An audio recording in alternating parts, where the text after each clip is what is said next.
Hindi pa sure. Amen! Magandang umaga mga bata! Magandang umaga rin po! Teacher! Ano na kayo? Thank you. Mga bata, may sinala ako dito. Alituntut. Maali mo bang basahin ang ito ng ating Classroom rules. Raise your hand to speak. Listen quietly when others are speaking. Treat others with respect. Nasaan ko bang ito? Hindi? Opo! Ayon, bago magsimula ang ating klase, meron tayong gawain.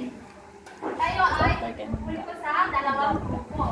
Unang grupo at pangalawang grupo. Ang inyo lamang gagawin ay ano mo bang basahin ng ating gagawin? Arrange the body picture into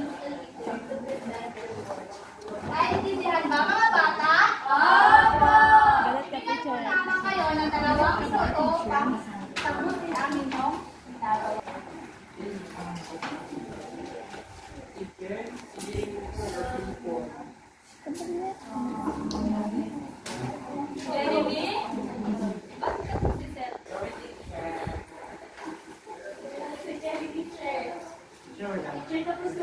Tapos na ba kayo?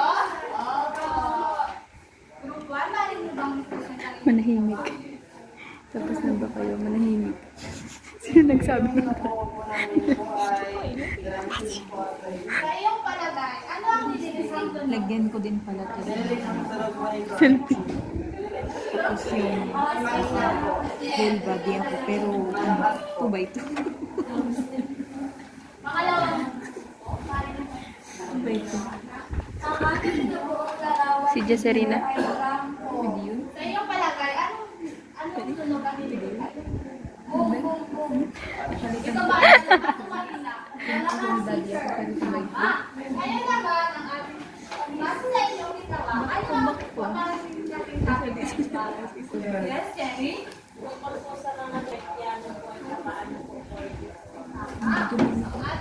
Palit na Ay patungkol sa hindi na tayo same. 40 in piano. Maaari ba po bang ilagay mga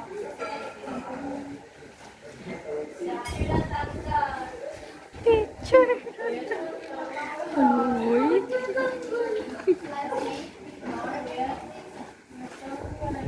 Ang ganda ni. Yung last name. Caballero. Kayo naman, gusto ko kami ninyo ay, maaari ba kayong kumanta ng meron-meron kita? Kapag itinaas ko yung drop, ibig sabihin doon ay malakas na pagkanta. At kapag tinaas ko naman ito ay hindi na tunog. Fine. Makita po yung Lumapit ka sa harap. teacher sa ulo ko yan. Fine. Ano pa yung sige na, teacher. Okay lang, teacher. Okay lang, teacher. Ngayon, simulan na kayo kumanta. Leron, leron, sinta, buko ng papaya, dalay, buslo, sisidla ng bunga, pagdating sa dulo, nabalanga, kapos karan, humanap ng iba. Ouch. Bigyan nyo na limang palakpak ang inyong mga sarili. Ngayon na. Tignan nyo maigi ang larawan ito. Maaari nyo bang ituro kung saan ito ang malakas na dulo? O yung Yes, Bernie? At saan naman yung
Dynamics. Maayong bang basahin, Jeremy? Dynamics. Isang buwan na sila. Oo nga, sabi ko sa'yo, nagmansari sila, 28 ng birthday niya. Sinabi niya sa akin, in-update niya ako. Ay, 28 sila ngayon. Ang pagbabago ng tunog. Meron itong mahina at malakas na tunog. Kaya naman, sa dynamics ay meron tayong dalawang halimbawa. Ito ay ang 40 o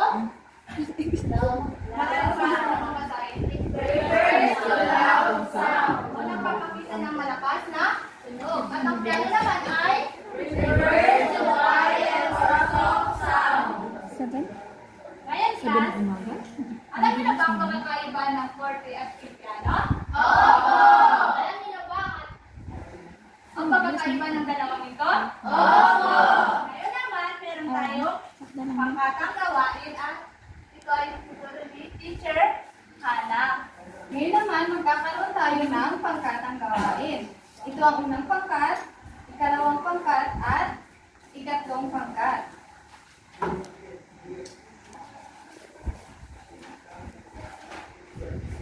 Bibigyan lang namin kayo na 5 minuto para gawin ang inyong aktibidad at pagkatapos nito ay inyong ipipresent sa harap. Naunawaan ang sukat?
Ba't hindi kayo napaparticipate? Teacher? Ano po yung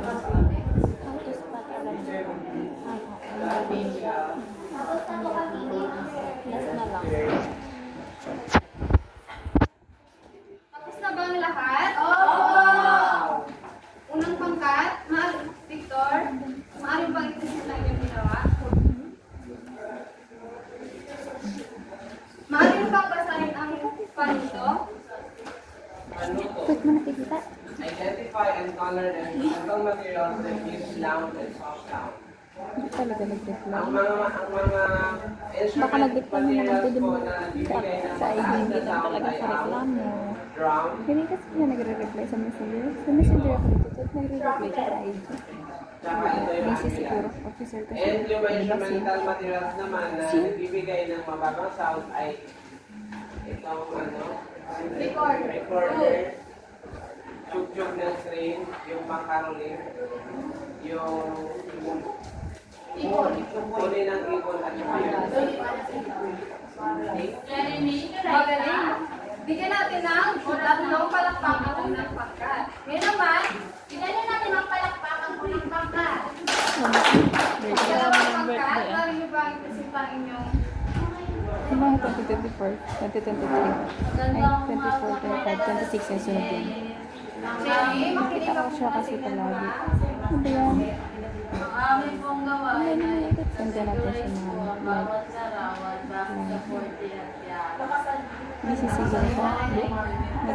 Nagpapa-perma ng Ang clearance. aming pong Fines task ay niya daw, categorize 400. po ang piano at ang Sa forte. Sander. Sa piano naman po ay merong Sa school. trumpet. Nandito rin ako. Yan! Sa forte po siya. At Kita? sa trumpet, Tapos ano tinigis naman daw siya. trumpet talaga daw siya. At sa piano naman po ay Ano lang yun? Ano lang siya? Wala lang? Tililing. Tililing. Castaneda.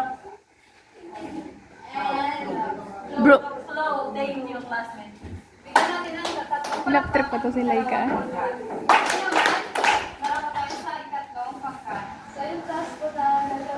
Chinese, nagkaroon na siya dito. Nagkaroon lang, school view lang. Imamas ko yung instrument through writing F and P. So number 1, drum. We write F.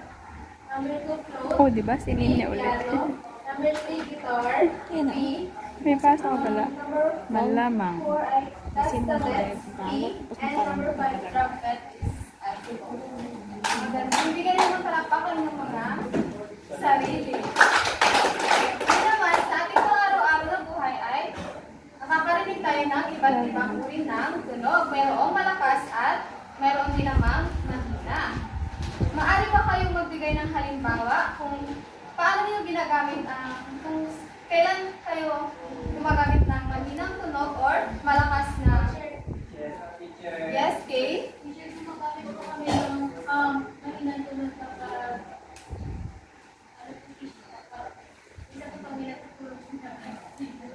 teacher, malakas naman po teacher kapag may mga yes, teacher. Ako teacher. Yes, line. Ginagamit ko po yung malakas na po kapag yung alarm ko po yung umaga. Para lang kasi po ako side. Yes, Raisa. Teacher, po ginagamit ko yung mga mahinang tunog ko kapag yung music ko kunyari po is romantic. Then pag malakas naman po like yung mga birthday, yes na po. Yan, mahusay. Ngayon naman, tara po tayo sa ating another activity. Hindi makabubun. Hindi ko makabubun. Maring bang basahin? Ako kasi makita. Ano gusto makita? Ay, ganun. Questions Ang karong loading na. Kawawa ka naman. Ayan. Sino ang Yes, Desiree. Basahin mo muna po kung ang katanungan sa una. Ano siya na? Each of the following terms means Kawawa ka naman din. A can be more strong than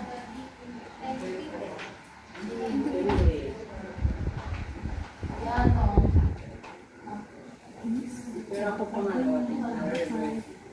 Yes, Bernie. What does the term piano represent in use?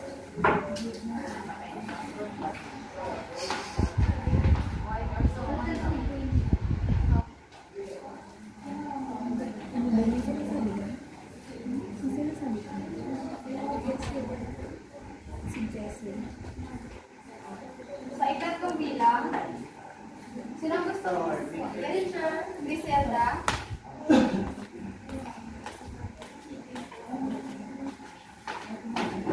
Each of the following would like to use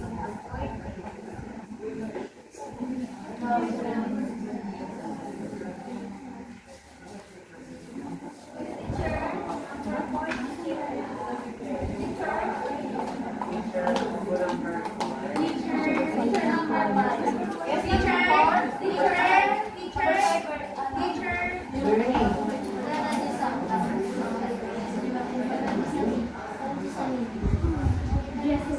Bukas na lang daw tayo eh. Bukas? Bukas? Iyan na natin ibili natin. Ibili natin tinaas na.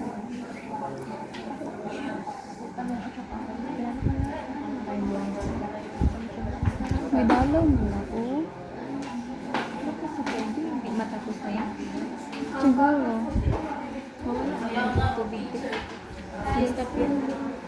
Ano ko? Ngayon naman, tingnan natin kung sama ang mga kasagutan. Kasi na Sa una, which of the following terms means loud in music? Tama po ba? ang Wala sagot akong ni- cash ngayon. Yes, tama.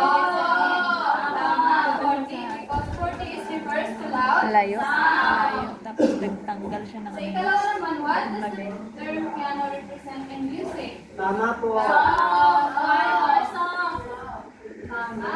Sa ikatlo naman, which of the following would like to produce a 40 sound? Tama po. Tutok na balon. Very good.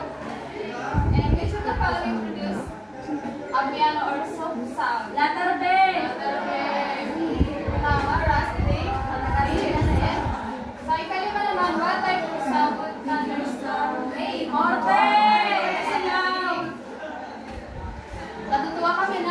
kayong natutunan sa ating talakayan ngayong umaga. Handa na ba kayo excited na ba kayo umuwi? Ngayon naman, kayo meron kayong tatlong aralin.